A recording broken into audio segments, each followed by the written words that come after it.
Okay, so here we are, and I'm going to show you a little bit about what I do here and all the experimentations I've done over the last 7 months.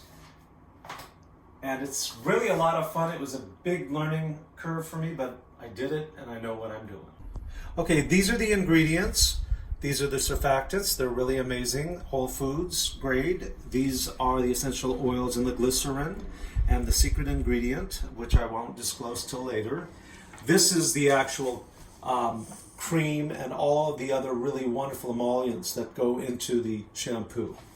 At the very end, this crystallized thing is citric acid, which I will bring down to a really wonderful pH of 5.5. Okay, so I'm taking my elixirs and my essential oils, and I'm going to mix them with my high-grade surfactants.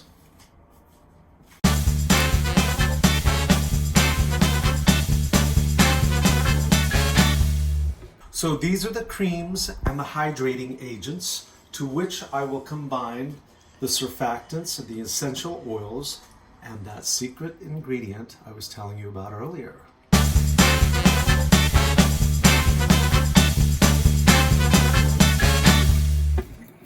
Okay, so now that it's really super creamy and it's beautiful, you want to make sure that the pH is at 5.5, because 5.5 is basically the pH of your skin, and that's where you want to keep it. But right now, we're at like an 8.7. So I'm going to add a little bit of citric acid to it.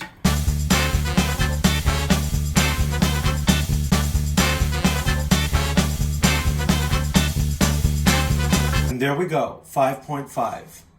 Anyway, this is just the beginning, and we'll see where it goes. I'm very excited about it.